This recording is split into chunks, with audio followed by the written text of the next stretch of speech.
The MTA has historically been criticized for the debt that it carries. I'm sure you're aware that it carries the fifth largest municipal debt load in the country after the states of California, the state of New York, the state of Massachusetts, and the city of New York.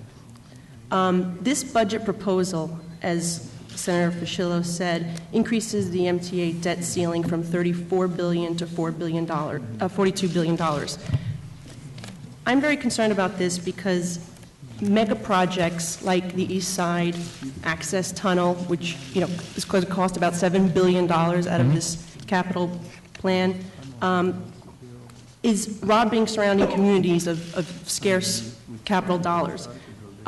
Increasing this debt ceiling, as the Senator said, would leave the MTA with a $40 billion deficit in 2019. Now, historically, you've paid for that, and that's assuming interest rates will stay constant, and because there can be much more. But let's just assume 2019, $40 billion deficit. Historically, the agency has paid this debt by fare increases, toll increases. How do you expect to pay, or what is your plan to pay for this debt? Well, let me repeat what Bob said earlier. What we do when we incur debt, we buy assets, and we build things, and it's a very important part of it. Also remember as well that the system is 100+ years old, and it does require an enormous amount of capital just to be maintained, to operate on a 24-hour-a-day, 7-day-a-week system. Long Island Railroad, the Transit Authority, as well as Metro North, and the Staten Island Railroad. The debt is not solely paid for by fare increases. That's not been the tradition of how the MTA has paid for its debt. It pays for it mostly with tax revenues or transportation revenue bonds. Fares are part of it, but that is a very small part of it. And so I think implicit in your question, though, is the idea that debt is bad. Debt is there solely for the purpose of being able to finance something that's going to have a useful life of 50 to 100 years, and we don't even borrow for that. And that's the sole reason for it. Well, your financial plan assumes, as Assemblyman Cusick said, there are no toll increases for 2012, but there are projected in your financial plan. There are toll increases scheduled for 2013, 2015, and probably every 2 years indefinitely. Right. I mean, is there eventually going to be a cap? I mean, we are on an island. We are surrounded by 4 bridges. 3 of them are port authorities, but this one is actually, the MTA one is in my district. I represent Bay Ridge and Staten Island, as Senator Golden and Assemblyman Cusick have suggested. It is become astronomical. It is affected. We have, a theater, we have a zoo, we have a mall. We can't get people off the borough to come and support our local economy. We can't get people to visit. It's difficult for families who live outside the borough. I mean, is there some plan at some point to put a cap on this toll? I've not seen a plan for that, but I'm sympathetic to it, and I understand it. But the connection between tolls and debt, which is how this started, the raising of fares and tolls is directly related to the increasing cost of pensions and health care. Okay. It's as simple as that. It's almost dollar for dollar. I also appreciate, I mean, in the budget, there is also a plan, as the Assemblyman mentioned, to provide a rebate for those individuals who live in the Rockaways and use the Cross Bay Bridge. I am not opposed to it. I want my colleagues in Queens to know that, if anything, I am very sympathetic to their plight, being a representative from Staten Island. However, in the future, as you are planning these forecasts, I would appreciate if you could at least consider Staten Island and look at perhaps a cap on our tolls, because we just can't afford anymore. In addition to that, we mentioned the $40 billion debt for 2019. In 2015, you're starting a new capital plan. So what's going to happen there? I mean, that's going to add, and you're going to have no money toward it either. What's going to happen there? I mean, what is really the situation that we're facing here? I mean, do you care to comment, I guess, at that point? Well, no, at this point, there's something unique in our capital plan right now with these 4 mega projects. We've gone 40 years without any mega projects. So I think you're looking at this tremendous planning and growth that went on in the late 80s and 90s that are getting implemented now in the 21st century. I can't say for a fact. I mean, we've already had one senator talk about making the extension of Farmingdale to Ronkonkoma into a mega project, but, you know, once we get over the mega projects, our capital plan is going to look different, and it's going to be very much related directly into the service. And I appreciate the Rockaway plan is, that was put in place is a mirror image of what happens in Staten Island for the toll reduction. It is a there as mirror well. image, which is why we need relief as well. You know, they're going to get a rebate, yet we're still, even though we do get a discount. You get the rebate as well. We do. And We it's get paid for by the state. We get a discount, but we're still paying approximately $650 to still cross that bridge. So they're getting a rebate. They're getting a full rebate. We're No, they're still not. paying $650. No, they're not. They're not getting full rebate. One last, I guess I just want to talk a little bit about service, since my colleague Assemblyman Cusick brought it up, and it is certainly something important to Staten Island. Right. I come from a community that is underserved. I mean, we were hardest hit in this last round of service cuts. It was before I came into office, but we did lose eight bus lines that were either cut or completely eliminated.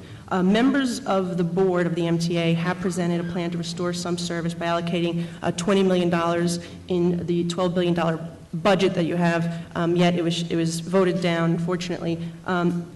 You did mention that right now to Senator Golden that we don't have the money at this point.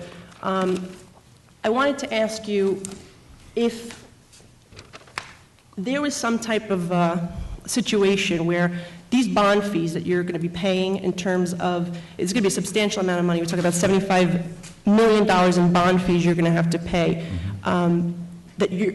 If you were relieved of these fees, is there any way that it could be used to improve service?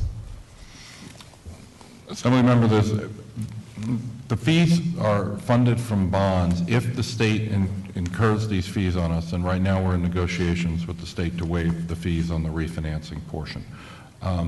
But what happens is that the bonds are issued, a portion of the proceeds, which are capital dollars, go to the state.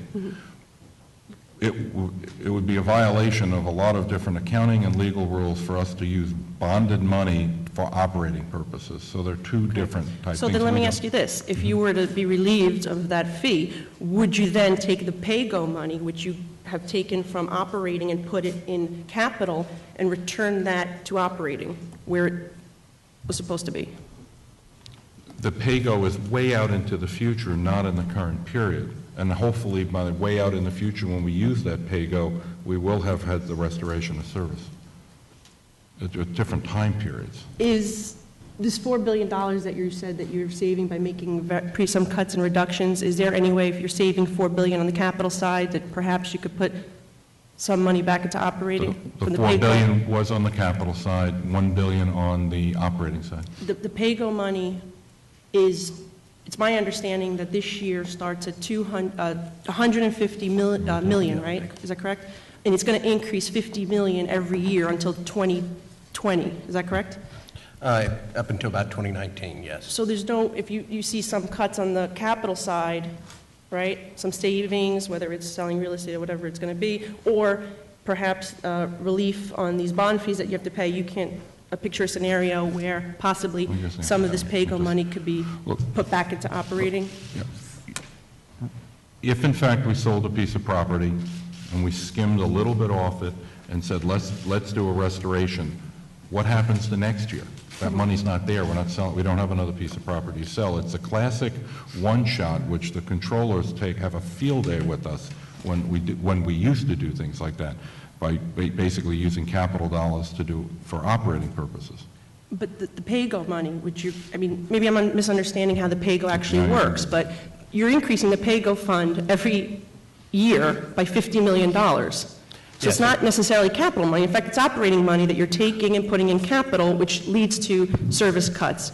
Well, the discussion that took place back in 2009 when the PMT was originally given to us by the legislature was that a portion of that would be used to support bonds, not perhaps directly, but in general MTA bonds, the $6 billion for the 10 and 11 capital program. Another portion was to be set aside for pay-as-you-go so that we wouldn't have to keep bonding. There was a concern that perhaps we were selling too many bonds and the future was being mortgaged. And the balance was to go for operations. The idea was that, again, 2 years later, we'd all come back and we'd talk about a new revenue stream that would support the 12 to 14 capital program. The world changed. There is no revenue to do anything like that. A very bad, difficult situation. So the capital program funding proposal that we presented is taking exactly those pay-go dollars and using it to support the bonds that we now need for 12 to 14. Frankly, we're tight. We are really, really tight.